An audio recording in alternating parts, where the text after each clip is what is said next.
Okay, so it is Thursday, November 19th, and this is for Regional Cuisine.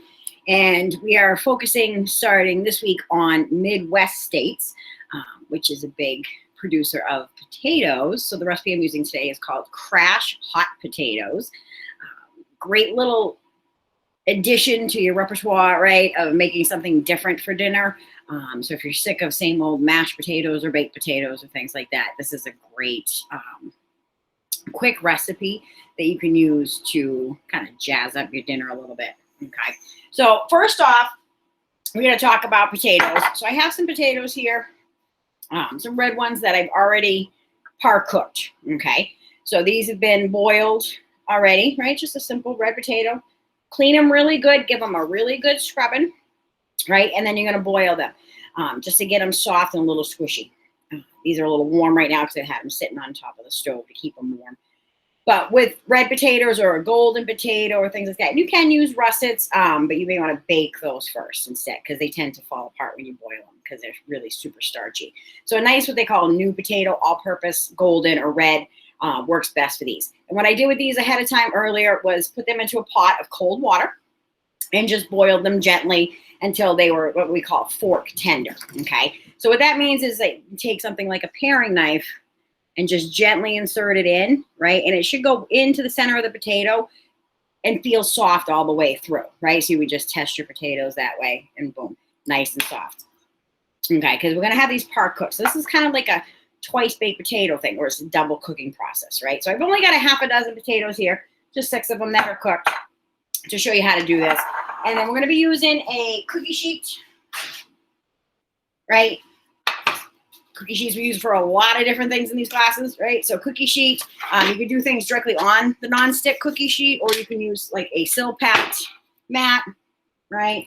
Which is nonstick, or you could use parchment paper and just cut that to fit, okay? So the idea with this is that, like I said, you're gonna have those potatoes par cooked ahead of time, and then we're gonna be smashing them, okay? So that's the fun part of this, okay? So I'm gonna use a potato masher, right? You could use a glass bowl, a dish, a little saute pan that's clean on the bottom, anything just to smush it down. But if you've got a little potato masher in the drawer, dig that out.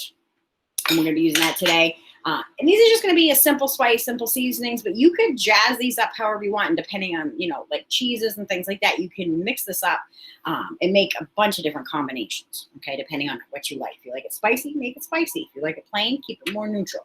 Okay, so this is going to start off with our cookie sheet and a little bit of olive oil, right? So I'm just using a little regular olive oil. Doesn't need to be extra vinegar, right? That's a little bit too light, I find, for cooking.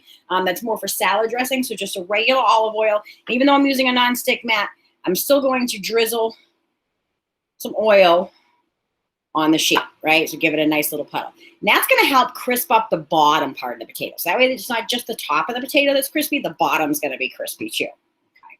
Then I'm going to spread out my potatoes. Right, onto the sheet like that.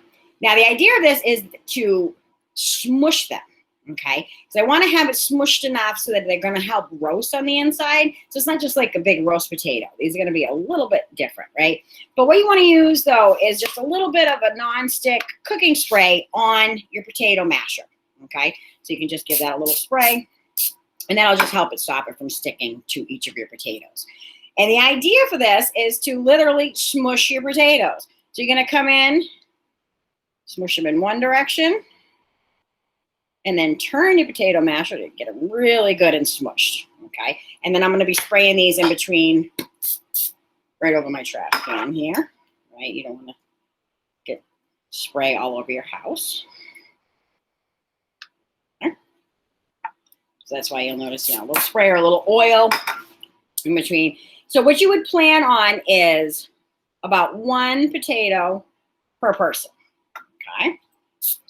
If you like a lot of potatoes, do 2, right? It also depends on the size of the potato. These are pretty good sized potato, so 1 will be plenty, especially if you're having this as a side dish to a meal, okay? So it's just smoosh and go, right? And this is basically creating a surface now where I can put other toppings, spices, herbs, cheese, right? So that way it'll bake into the potato, okay? So you're just smashing. Super simple and easy, right? So if you've got younger siblings, little kids at home, this is a great fun thing for them to do, getting to smush the potatoes. Like I said, these are warm. They're not steaming hot, so you can let the potatoes cool a little bit before you smash them, so it's a little bit easier to work with. So now for seasoning-wise, I'm going to be doing a couple of things, right? I'm going to put some salt and some pepper on, and I'm going to use what we call herbes de Provence, right? So this is a French blend of herbs and seasonings that it's actually from France when I was there last year. So with this, you could also use Italian seasoning. You could just do some dried chives or rosemary, thyme, oregano, kind of a little mix and match of whatever you happen to have in your spice cabinet, okay? So it doesn't have to be anything specific. And that's where it's fun because you can use flavors that you like. A little bit of garlic powder, a little bit of chopped dried onion would also be great with this too, right? So on each of these potatoes, I'm going to use some kosher salt. Just a little bit, right? And I just want to give a good sprinkle of salt on each one. I'm going to get some oil on these too. A little bit of salt, some black pepper, a little bit of cracks on each potato, right? As much pepper as you like. And I like to use the fresh cracked black pepper, right? Because it's got more flavor than the stuff that's already been ground for you, right? And now with this, just a little bit more olive oil on the top of each one to give it a little bit more flavor, a little bit of moisture, but this will also help brown it.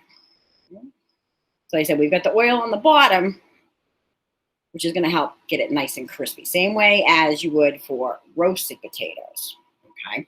So we've got our salt, pepper, and our oil on there so far. Then I'm going to take some of these herbes de Provence and add those. Okay? So a nice sprinkle of herbs. And I'm pinching, when I'm putting these on, right, with dried herbs, try to grind it in your fingers as you do that, right? That's going to release more of those flavors from the herbs as you go. Another little pinch on this one here. Okay. Don't want to waste any. Okay. Now, the last part of this that's really fun, and I'm just going to set this to the side for a minute on top of the stove here, is some Parmesan cheese. All right. So you can use cheese that's in the bag, right? Some shredded cheddar cheese or, pepper jack, whatever you happen to have. I like the flavor of a really good, strong Parmesan cheese, right? Because these are pretty neutral as potatoes, so you can definitely amp it up a little bit with a little bit of a stronger cheese, okay? So this is a block of Parmesan that you can just pick up at your local grocery store, and you want to look for something that says, real Parmesan cheese. You could use Pecorino Romano cheese as well as another good strong aged cheese. And that dry aging, right, gives you a nice sturdy block of cheese. So for shredding this, you could use a box grater. I've just got a little hand grater here that I'm going to use to shred some cheese up into this bowl so that way I don't lose any of it, okay? So with your cheese, so you want to get a nice, fine grate. If I wanted thicker pieces, I could use that box grater because the holes on that are much bigger. But I like a nice little fine shredded cheese. And you can put on as much cheese as you like. So if you are a cheese lover, go nuts, right? So you can buy the pre-shredded stuff, but I think this stuff is way better. It's got a lot more flavor because it is an aged cheese than your prepackaged stuff, right? When you grate it fresh, it is strong, but it's got a great flavor to it. So if you like Italian flavors, there you go, right? So then that last piece of this, like I said, super simple. So this is great for leftover boiled potatoes and things too, right? Is just to top that with a bunch of that Parmesan cheese. Like I said, you can mix up flavors. You can have fun with it.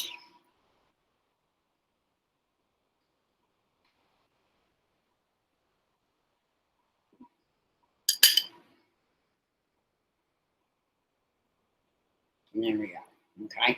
So that's pretty much the recipe, right? Super fast. Okay. And definitely a tasty version of potatoes besides mash. Okay. So these are going to go into a nice, super hot oven. So 450 degrees.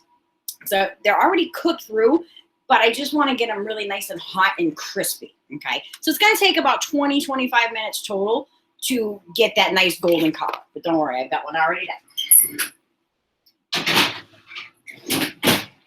Get those going. I'm checking the clock so I know when to take those out. And now, ta-da, look at those, right? Super simple and easy, okay? And the nice thing is these, because they bake like that, right? It's easy to pick up with a little spatula, okay? So great side there, something if you just really like potatoes and you want to have potatoes all by themselves, you could definitely just eat the potato. All right, put one there on the plate for you so you can see that a little bit better. And then you can finish this off. You know, like I said, you could have your meat, a piece of chicken or things like that. But I'm just going to use a little bit of dried parsley just for some color. Right, get a little bit of green. It's a little on the potato. Sprinkle, sprinkle on the plate. Right, and then to finish this off, just a little hint more of that Parmesan cheese. That's why I like this little hand grater, because then I can do it right directly over the plate without making a big, huge mess, okay? So that is your crash hot potatoes, right? Super fast, super simple. You could make them in any flavor that you want, right? So I know some of you guys really like spicy foods, right? So you could add things like chili powders and stuff like that on there, or you could use a spicier pepper jack cheese. So you can play around with the herbs, the flavors, the seasoning. You know, if you can't have salt, you could leave that out. You know, you could use a salt substitute and things like that as well. Okay, so that is your crash hot potatoes for a nice quick weekday dinner.